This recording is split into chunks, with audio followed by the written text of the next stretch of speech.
शुरुआत करते हैं अच्छी और सच्ची खबरों की। सबसे पहले बात न्यू ईयर सेलिब्रेशन की, क्योंकि नया साल आने वाला है, 2 दिन ही बाकी हैं और हर कोई अपने अपने तरीके से नए साल के स्वागत की तैयारियों में जुटा है और बड़ी संख्या में लोग नए साल के मौके पर घूमने फिरने के लिए पहाड़ों का रुख कर रहे हैं।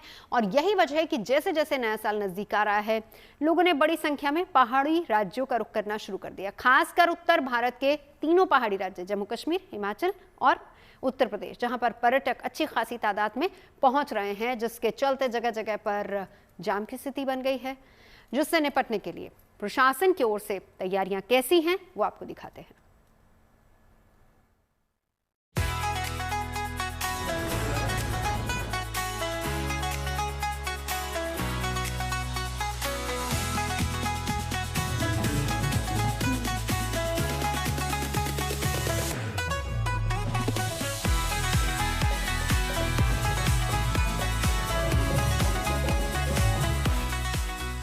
नया साल शुरू होने में सिर्फ 2 दिन बाकी हैं, लेकिन इससे पहले ही पहाड़ी राज्यों में सैलानियों की अच्छी भीड़ नजर आने लगी है। चाहे कश्मीर की खूबसूरत वादियां हो या फिर हिमाचल और उत्तराखंड के पर्यटन स्थल, इन दिनों सैलानियों से गुलजार है। कोई परिवार संग नया साल मनाने पहाड़ों पर पहुंचा है और कोई दोस्त और रिश्तेदारों के साथ पहाड़ों पर घूमने पहुंच रहा है।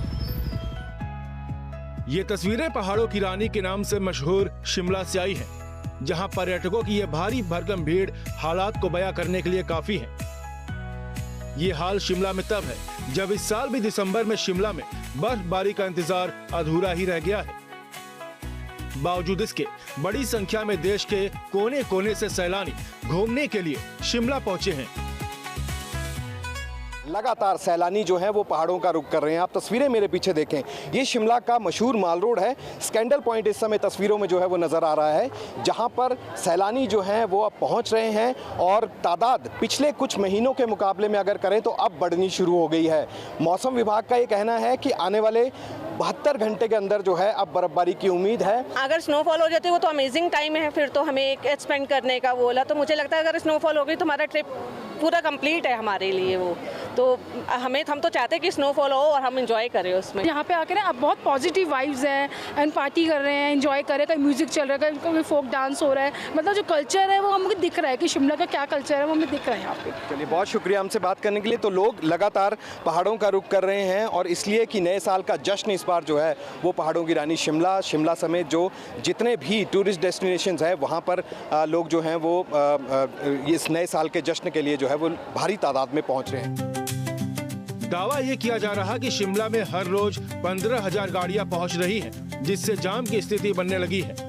लिहाजा सैलानियों की बढ़ती भीड़ को देखते हुए अतिरिक्त पार्किंग और पुलिस बल की तैनाती की गई है। आजकल जो गाड़ियों का जो फ्लो है वो लगभग 15,000 के करीब गाड़ियां जो है शिमला में एंटर कर रही हैं रोज़ के रोज़, जिससे जो है टूरिस्ट काफ़ी संख्या में शिमला आ रहा है।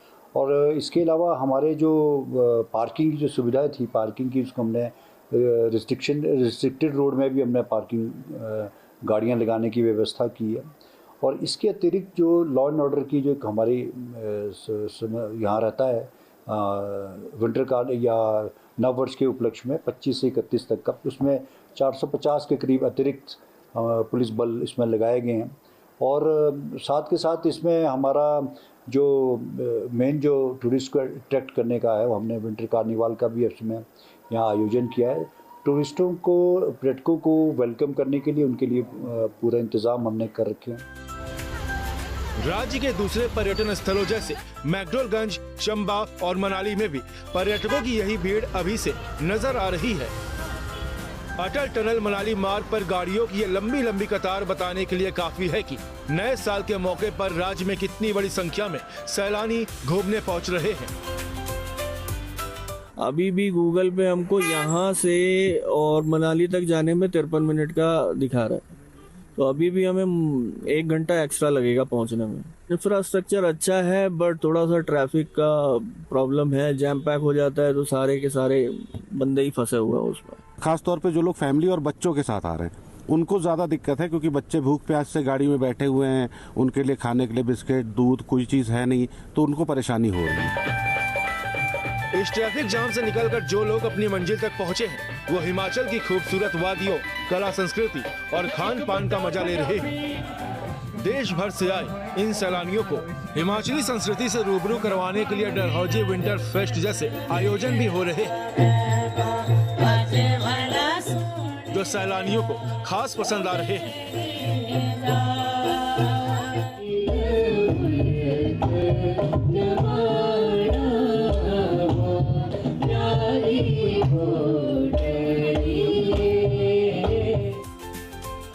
सैलानियों की इस भीड़ और मौज मस्ती के बीच प्रशासन का पूरा जोर इस भीड़ और ट्रैफिक को नियंत्रित करने पर है। हम सब दिल्ली से आए हैं फ्रेंड सर्कल में। कैसा लग रहा है आज? यहाँ के बहुत अच्छा लग रहा है, वातावरण बहुत अच्छा लगा, मतलब यहाँ की खुशनुमा हवा बहुत ही अच्छा हमारे लिए एक एक्सपीरियंस रहा। पहाड़ और उसका हुस्न, वादियाँ, ये सब हमने सुना था, मूवीज में देखा था, पर आज इस स्पेशल मौके पे हम यहाँ पे सेलिब्रेट कर रहे हैं, हमें बहुत अच्छा लग रहा है। हिमाचल के पड़ोसी राज्य उत्तराखंड के भी ज्यादातर पर्यटन स्थलों पर नए साल के मौके पर सैलानियों की अच्छी खासी भीड़ देखी जा रही है। चाहे नैनीताल हो, जोशीमठ हो, औली हो या फिर कोई दूसरा पर्यटन स्थल, पर्यटकों की मौजूदगी इन दिनों बनी हुई है। इन पर्यटकों में कोई नाव की सवारी कर रहा है, कोई रोपवे के जरिए खूबसूरत वादियों का दीदार कर रहा है और कोई एडवेंचर स्पोर्ट्स का मजा ले रहा है।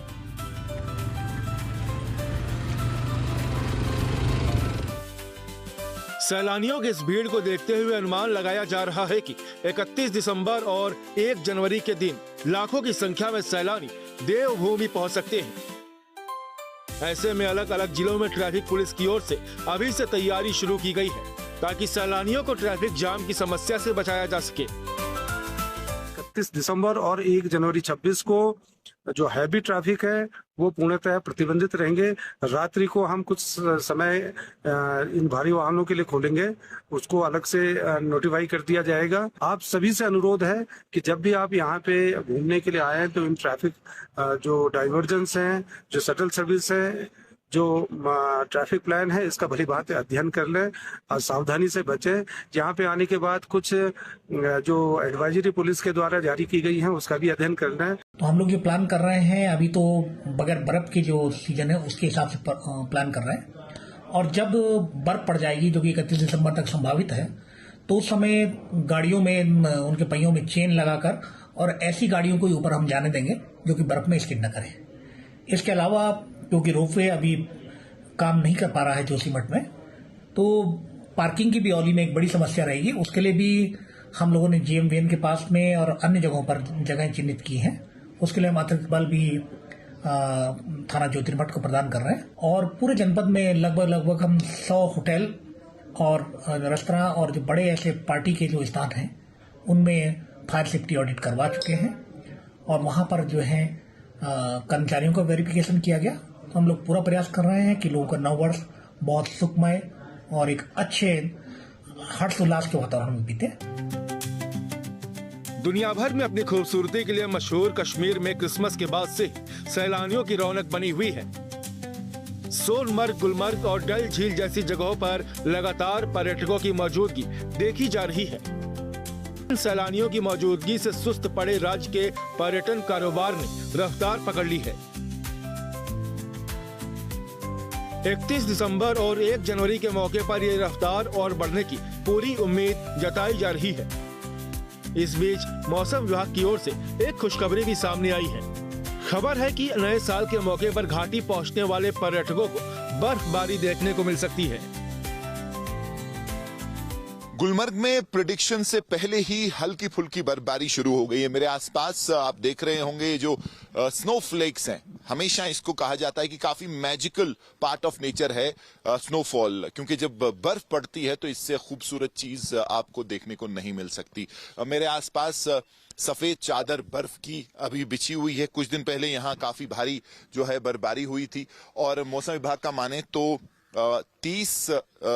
30 दिसंबर से लेके 1 जनवरी तक जो है बर्फबारी जो है हो सकती है, मॉडरेट टू हैवी स्नोफॉल, खासकर पहाड़ी इलाकों में। तो बहुत अच्छी खबर है यहाँ के पर्यटन के लिए। कुल मिलाकर अगर आप नए साल पर पहाड़ों पर जाने की तैयारी कर रहे हैं तो मौसम विभाग के अलर्ट के अलावा वहां के स्थानीय प्रशासन के दिशा निर्देशों का जरूर पता कर लें, ताकि सर्दी के इस मौसम में नए साल का मजा किरकिरा न हो।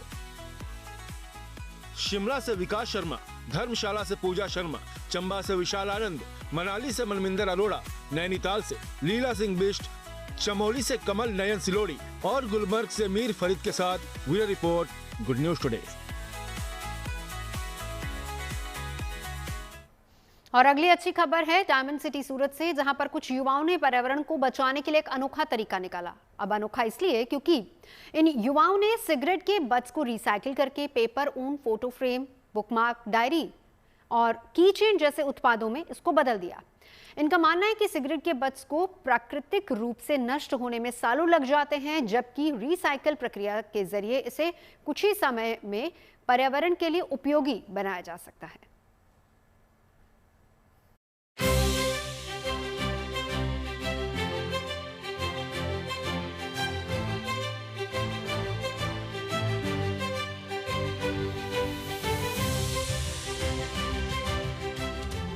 ये फोटो फ्रेम, ये पेपर और बुकमार्क कोई आम उत्पाद नहीं है, बल्कि ये खास है। खास इसलिए क्योंकि इन्हें सिगरेट के बट से तैयार किया गया है, जो देखने में न सिर्फ टिकाऊ है बल्कि खूबसूरत भी है। यह अनोखा प्रयास पर्यावरण को बचाने के मकसद से किया गया है, जिसके पीछे सूरत के इन युवाओं की ये टीम है, जिसने सरकार की student startup and innovation policy के तहत कॉलेज में ये प्रोजेक्ट शुरू किया, जिसमें सिगरेट के बट्स को वैज्ञानिक तरीके से डिटॉक्सिफाई किया जाता है और फिर प्यूरिफिकेशन के बाद उसे रिसाइकिल पेपर, ऊन, फोटो फ्रेम, बुकमार्क, डायरी और की चेन जैसे उत्पाद तैयार किए जाते हैं। प्लास्टिक पॉल्यूशन के लिए हमें कुछ ना कुछ करना जरूरी है, तो रिसर्च करते करते पता चला कि सिगरेट जो है, सिगरेट का फिल्टर, वो भी एक तरह का प्लास्टिक ही है और वो वन टाइम यूज प्लास्टिक है। और वन टाइम यूज प्लास्टिक है और सिगरेट पीने वालों की एक आदत है कि वो सिगरेट कहीं भी जला लेते हैं और कहीं भी वो सिगरेट फेंक देते हैं। जो सिगरेट फेंकते हैं तो जहाँ पे फेंकते हैं वहां से हेवी केमिकल टॉक्सिन्स एनवायरमेंट में रिलीज होना चालू होता है। और ये जो पॉल्यूशन, इसके बारे में कोई सोच नहीं रहा है, ना कुछ कर रहे हैं। हाँ, इंडिया में 2-3 कंपनी है, लेकिन बात करें इसके नंबर की तो ऑल ओवर वर्ल्ड में अराउंड 6 ट्रिलियन सिगरेट्स के बर्ड्स प्रोड्यूस होते हैं और वो डिस्कार्ड होते हैं। और इंडिया में बात करें तो करीबन 100 मिलियन एक्टिव स्मोकर्स है, जो डेली की 5 सिगरेट तो मिनिमम वो लोग पीते हैं। तो उसके हिसाब से ये जो नंबर है वो बहुत बड़ा नंबर है और एक तरह के प्लास्टिक सॉल्यूशन, प्लास्टिक ही ये लोग एनवायरमेंट में डाल रहे हैं, तो इसका कुछ ना कुछ सॉल्यूशन होना चाहिए। तो उसके लिए हमने ये इसके बारे में सोचा और ये प्रोजेक्ट हमने स्टार्ट किया। आमतौर पर सिगरेट पीने के बाद लोग उसके फिल्टर को सड़क पर इधर उधर फेंक देते हैं। सिगरेट का ये फिल्टर सेल्यूलोज एसीटेट से बना होता है, जिसे कुदरती तौर पर नष्ट होने में सालों लग जाते हैं और ये मिट्टी और पानी को भी बहुत नुकसान पहुंचाता है। ऐसे में इन युवाओं ने पर्यावरण को ध्यान में रखते हुए रिसाइकिल करना शुरू किया और इससे आर्टिस्टिक और दूसरी स्टेशनरी प्रोडक्ट्स तैयार किए। साथ ही साथ इसके अंदर बीज भी इस्तेमाल किया जाता है, ताकि अगर कभी ये फेंकना भी पड़े तो इससे पौधे उगने में मदद मिल सके। जब स्टार्ट हुआ तो स्टार्टिंग में हमें भी नहीं पता था कि इसका करना क्या है, कैसे करेंगे, कहाँ पहुंचेंगे। और तब हमने टीम बनाई, जो टीम में अंदर मेजरली थे मैं, एक मेरे साथ लड़की थी तन्वी प्रजापति, और हमें एक मेंटर असाइन किया गया जिनका नाम था डॉक्टर प्रतीक पटेल। तो हम तीनों ने मिलकर ये एक प्रोजेक्ट स्टार्ट किया। जैसे जैसे स्टार्ट करते गए, आगे बढ़ते गए, उस तरह से हमारी टीम बढ़ती गई। आज की डेट में हमारे पास 30+ वॉलंटियर्स है जो इस प्रोजेक्ट में एक्टिवली जुड़े हुए हैं, हमारे साथ कलेक्शन से लेकर रिसर्च में और हर जगह पे हमारा साथ दे रहे हैं। और इसके प्रोडक्ट की बात करें तो इसमें से हम बहुत सारी अलग अलग प्रोडक्ट बना रहे हैं। काफी सारी प्रोडक्ट हमारी R&D स्टेजेस पे है और काफी सारी प्रोडक्ट जो है वो बन गई है। जैसे बेसिकली अभी जो एक चीज बनी है वो रिसाइकल पेपर है। जो रिसाइकल पेपर है उसके अंदर से हम फोटो फ्रेम हो गया, किचन हो गया, बुकमार्क हो गई, विजिटिंग कार्ड हो गया, जो भी स्टेशनरी रिलेटेड प्रोडक्ट्स है वो हम अभी डिजाइन कर रहे हैं। और कस्टमर टोटल अभी तक अब मान के चलिए 5.5-6 लाख से ऊपर सिगरेट रिसाइकल कर चुके हैं। इस टीम के सदस्य संयम दगली बताते हैं कि इस पूरी प्रक्रिया में सबसे मुश्किल काम सिगरेट बट्स को इकट्ठा करना है, क्योंकि लोग सिगरेट पीने के बाद उसके फिल्टर को कहीं भी फेंक देते हैं, जिसके चलते उनकी टीम को सिगरेट बट्स को इकट्ठा करने के लिए इधर उधर भटकना होता है। ऐसे में इन लोगों ने सिगरेट बट्स कलेक्शन के लिए सिगरेट के आकार के डस्टबिन भी रखे हैं, फिर भी लोग बट्स को डस्टबिन में नहीं डालते। इस टीम की लोगों से अपील यही है कि वो सिगरेट पीने के बाद बट्स को डस्टबिन के अंदर डालें, ताकि उन्हें इसे इकट्ठा करने में ज्यादा जद्दोजहद न करनी पड़े। अभी 15 और 20 लोगों की टीम है जो इनएक्टिवली पूरे के पूरे सूरत में कलेक्शन का काम करती है, और 15 से 20 जितने पान की शॉप्स हैं उन्होंने हमें सपोर्ट किया है।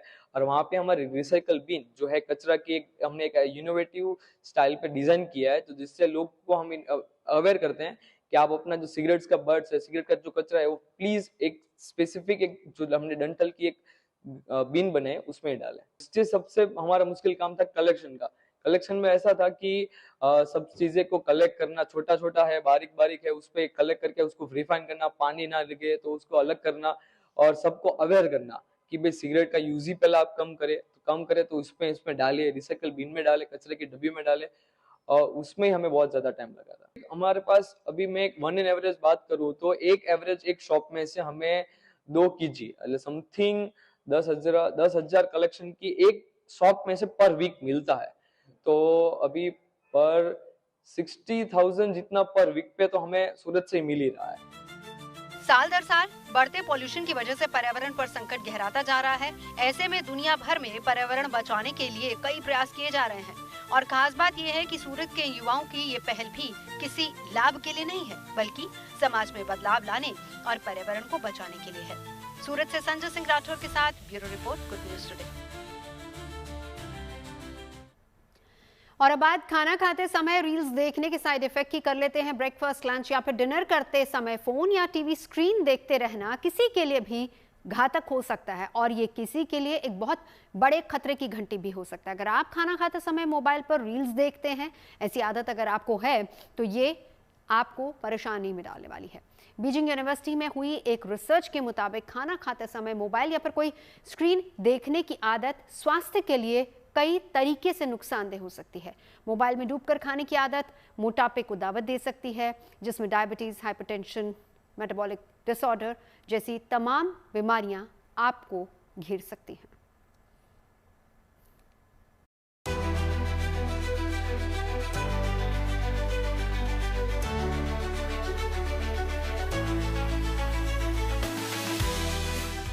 तकनीक के इस दौर में ये तस्वीर घर घर की कहानी है। ज्यादातर लोग खाते हुए टीवी, मोबाइल फोन, लैपटॉप यानी स्क्रीन से जुदा नहीं होते। स्मार्टफोन का तो आलम ये है कि जहाँ जाइए हमें पाइए। किचन से लेकर डाइनिंग टेबल तक मोबाइल फोन से मुक्ति ही नहीं है। एक हाथ में खाना पीना और दूसरे हाथ में फोन।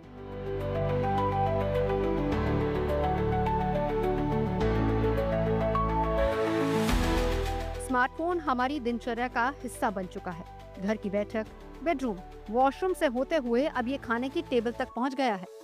ज्यादातर घरों की डाइनिंग टेबल पर कांटा, चम्मच और छुरी की तरह ये भी मौजूद रहता है।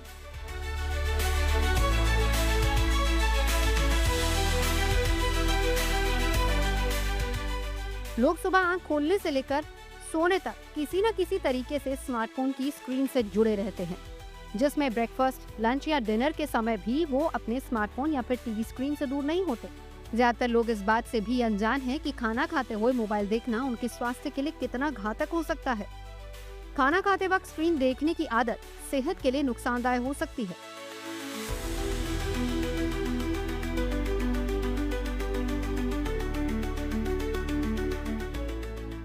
हेल्थलाइन से जुड़ी एक रिपोर्ट के मुताबिक बीजिंग यूनिवर्सिटी में किए गए एक नए शोध में ये बात सामने आई है कि खाना खाते समय मोबाइल या फिर टीवी देखने से शरीर को बहुत ज्यादा नुकसान होता है। अभी जो बीजिंग की एक रिपोर्ट सामने आई है कि अगर खाना खाते समय आप टीवी देखते हैं या मोबाइल देखते हैं तो आपके दिमाग को जो संकेत मिलता है वो कहीं ना कहीं बढ़ जाता है, जिसमें खाने की तरफ से ध्यान हटके इन चीजों में ध्यान चला जाता है। तो जो हमारे कुछ ऐसे हार्मोन्स होते हैं जो हमारे जीआई ट्रैक्ट से निकलते हैं, यानी हमारे पेट से निकलते हैं, जो हमें इस तरह का सिग्नल देते हैं, संकेत देते हैं हमारे दिमाग में कि आपका खाना पूर्ति हो चुका है, आपकी भूख खत्म हो चुकी है और एक संतुष्टि की प्राप्ति, ये कहीं ना कहीं अभाव हो जाता है इस चीज का। बीजिंग यूनिवर्सिटी में किए गए शोध का हवाला देते हुए अमेरिकी वेबसाइट हेल्थलाइन का दावा है कि मोबाइल या टीवी स्क्रीन देखते हुए लोग अपने खाने पर फोकस नहीं कर पाते, जिसकी वजह से दिमाग और पेट का संपर्क कमजोर हो जाता है। खाना खाने के दौरान मोबाइल या टीवी देखने की वजह से ध्यान भटकता है, जिसकी वजह से दिमाग की तरफ से पेट भरने का संकेत देने वाले कोलेस्टोकिनिन हार्मोन यानी कि शारीरिक गतिविधियों को संचालित करने वाले एक रासायनिक पदार्थ सही समय पर रिलीज नहीं हो पाते। ऐसे में लोगों को भूख खत्म होने की संतुष्टि नहीं मिलती, जिससे वो जरूरत से ज्यादा खाना खा लेते हैं। लंबे समय तक ओवर ईटिंग से जुड़ी ये आदत मेटाबॉलिज्म को कमजोर कर देती है, जिससे धीरे धीरे वजन बढ़ने लगता है। मोबाइल पर ध्यान होने की वजह से लोग खाने को सही तरीके से चबाकर भी नहीं खाते। इससे गैस, अपच या एसिडिटी जैसी पेट से जुड़ी समस्याएं पैदा हो जाती हैं। मोबाइल या टीवी स्क्रीन पर आंखें टिकी होने की वजह से लोगों को खाने की खुशबू और स्वाद का भी एहसास नहीं होता। नतीजतन कई बार सादा और पौष्टिक खाना उनको बोरिंग या उबाऊ महसूस होता है। इसके साइड इफेक्ट के तौर पर लोगों को प्रोसेस्ड और जंक फूड के अलावा ज्यादा नमक, चीनी, वसा और कैलोरीज वाला खाना पसंद आने लगता है। इससे जो आमतौर पे जो साइड इफेक्ट देखने को मिले हैं वो इस शोध में बताया गया है कि जो मोटापा बढ़ रहा है या मेटाबॉलिज्म स्लो हो रहा है, लोगों को तरह तरह की बीमारियां हो रही है हेल्थ रिलेटेड, वो कहीं ना कहीं ये भी इसका कारण बनता है। मोटापे की वजह से शरीर सिर्फ बेडौल नहीं होता, बल्कि कई गंभीर बीमारियों से भी जूझना पड़ता है, जिनमें type 2 diabetes, high blood pressure, metabolic syndrome और किडनी से जुड़ी समस्याएं आम बात है। अगर आप टीवी देखते हैं या मोबाइल देख रहे हैं, उस समय आपका ध्यान अगर बटा हुआ है तो जो उसकी सुगंध होती है, खाने की सुगंध होती है, स्वाद होता है, वो भी पूरी तरह से इंसान नहीं ले पाता है। इसका भी हमें असर देखने को मिलता है कि वो जंक फूड या प्रोसेस फूड की तरफ बढ़ता है, जिससे भी उनको तरह तरह की स्वास्थ्य की परेशानियां होती हैं। तो टीवी देखते समय और मोबाइल देखते समय खाना खाने से बचे। इसका जो हम देख रहे हैं कमिंग जनरेशन में इसका इफेक्ट दिख रहा है, जो मोटापा, डायबिटीज और ब्लड प्रेशर के तौर पे दिख रहा है हमें। ऐसे में जरूरी है कि खाना खाते वक्त हमारा पूरा ध्यान सिर्फ और सिर्फ खाने पर हो। इसीलिए खाते वक्त मोबाइल से दूरी जरूरी है। Bureau report, good news today.